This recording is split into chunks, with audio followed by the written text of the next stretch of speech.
Hello kitty cats, welcome or welcome back to my channel. This video is for the singles, the non-singles, the readers, the non-readers, and basically every single person out there.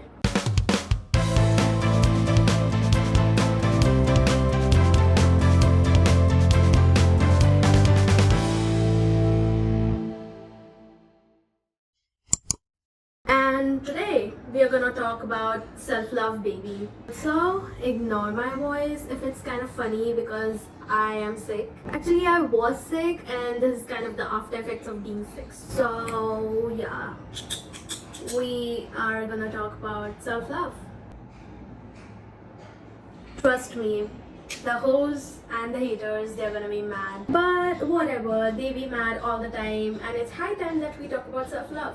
Okay, so anyway, self-love. How I came to make this video is because I have this platform and I just wanted to talk about certain topics which come under self-love, like the subtopics, and then I also wanted to talk about certain books about mental health. So basically, it's just another fun episode of Rude Reverbs, and I hope you're here for it.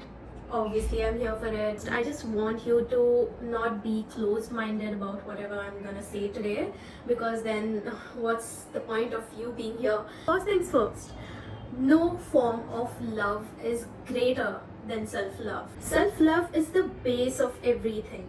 What I mean by that, whatever people you're surrounded with, at whatever stage of life you are at, whatever conditions and things are happening around you, and to the core, what kind of a person you are, that is all determined by how much you love yourself. I will dive deeper into self-love in a minute, but for now, I just want you to absorb. Self-love dictates what kind of people you are attracting in your life, what kind of situations you are attracting in your life, and what kind of a human being you are becoming. There is this stereotype around self-love that you are babying yourself and you are being in your comfort zone. It is in reality exactly opposite to that. There is a very thin line that you need to understand, and you need to understand it when you are pushing yourself to do good and when you are forcing yourself to do something that you do not want. You yourself are supposed to understand that, understand yourself as a human being, as a person, and not rely on someone else to tell you, dude, this is wrong, this is right.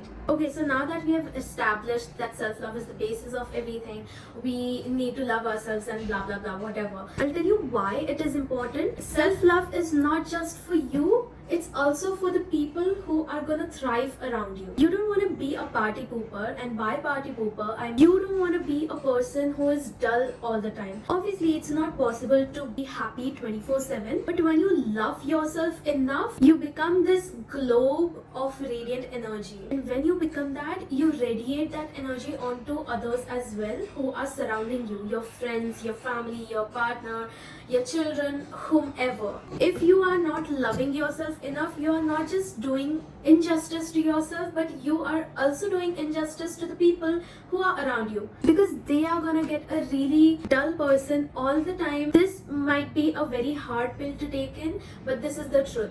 No person in this entire world would want someone as their friend, as their partner, as their parent, as their child. If you are still choosing to not love yourself for some reason, I'm gonna be dependent on other person mentally to give me mental satisfaction, mental happiness, and I'm gonna be this dull person sitting around here. If you still have people around you to support that thought, touch wood. But for those who want to choose self-love and those who want to radiate that globe of energy, you have to take a step and love yourself. The next rule of thumb when it comes to self-love, according to me, is be selfish.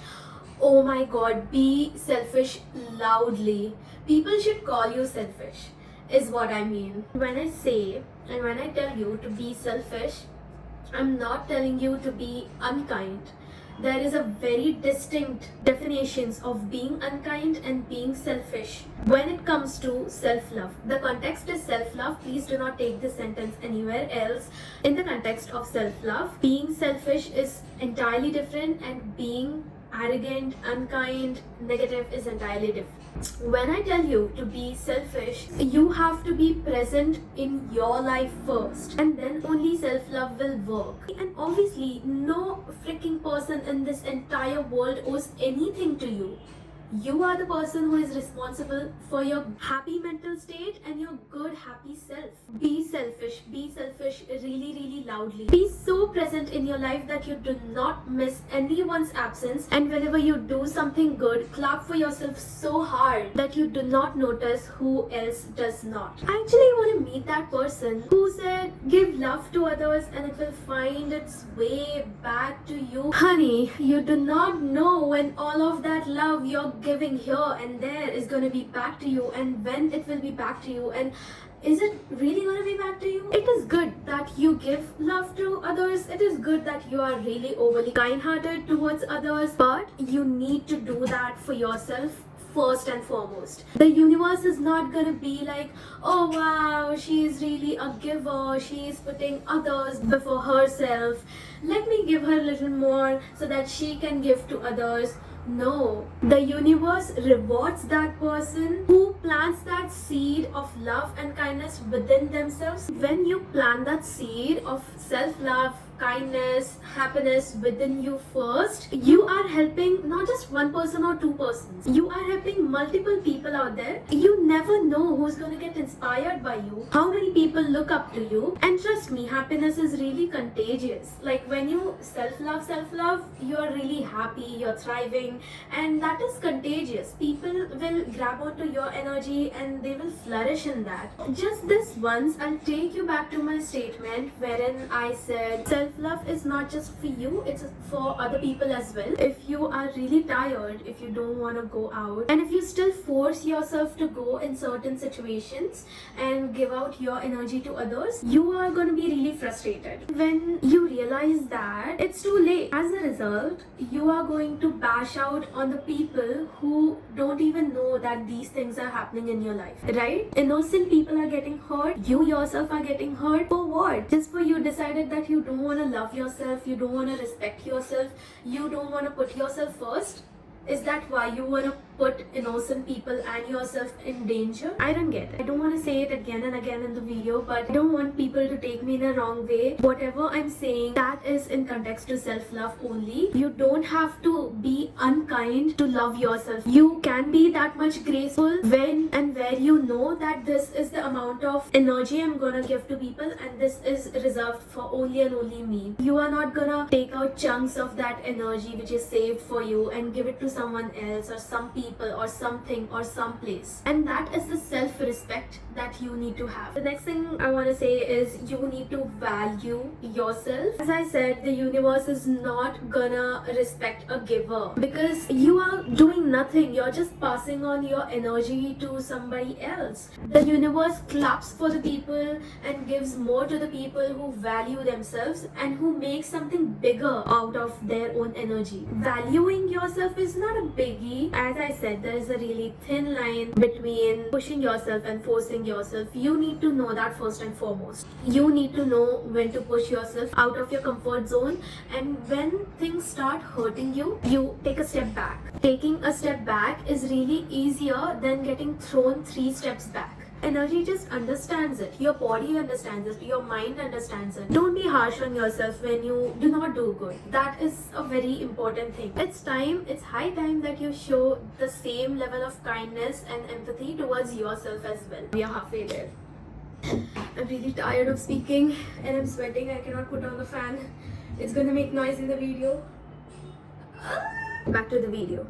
My next point being, this is coming from a third person perspective. Please stop judging people on the basis of how they love themselves. When I started this video by saying hoes and haters are gonna hate, that is because I've seen so many people hate on other people for posting so much on Instagram, for doing their makeup, for using their phone too much. Yesterday I was making notes for the video. I was like, yeah, I should just reply with, this is what I do for self-love and you're no one to say anything to me. So next time when you see someone doing something different which you don't agree with, you can keep on not agreeing with it and move on. These sentences are just so normally thrown around in public that she is too much, he is too much, or they are too much. Maybe they're just doing to love themselves a little more. Maybe you should love yourself enough so that you don't get insecure when someone else loves them more than anything else. It was a complicated sentence. Not everyone will get it, but I hope you do. I do have a formula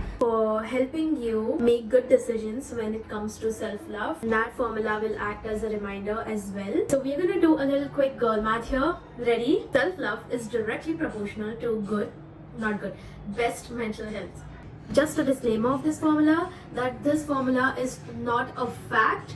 This is just something to help you make good decisions when it comes to making decisions. As I always keep saying, it's not possible for us to be in a good and best mental health all the freaking time, because come on, we are humans. We need to experience all the emotions, whether you are unsure that you need to put yourself first or be a little bit kind and not put yourself first, I guess. So what I mean by that formula is, whenever you have a certain situation wherein you have to give a little bit more of yourself to others, whatever, if you gotta give that to someone else, and if it's not gonna hamper your mental health, you can definitely show some kindness towards others. If you know that if you do that deed, and if you're gonna be in a bad mental condition after that, maybe you'll be sad or unhappy, do not do that. It's Valentine's week and I wanted to give a small token of love from me to my viewers. I have 4 book recommendations for you, which is based on mental health. I hope you enjoy reading it. First book is Without Merit. It's by Colin Hoover. The second book is Everything I Never Told You. Third book is Eleanor Oliphant is Fine. Her second name is really tricky to pronounce. That's the third book, and it is one of the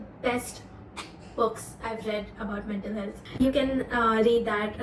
That should have been my first recommendation. And the fourth one is Silent Patient. There's some like mystery in Silent Patient as well. It does talk about mental health and all that here and there in the book. I almost forgot about the Rue Reverb's question. If you are in a situation where you have done some mistake, maybe big, maybe small, how would you react to it, and what are the words you would use to make yourself understand? And if anyone you love, maybe your best friend, partner, siblings, or whoever are in the same situation exactly as you are, what are the words you'll use to make them understand? Now that we have reached the end of today's video, I don't want to go away from my camera because I was loving this little chit and chat. Yes, I will see you in another video with another chits and chats, maybe another story and a lot of book recommendations. Bye bye.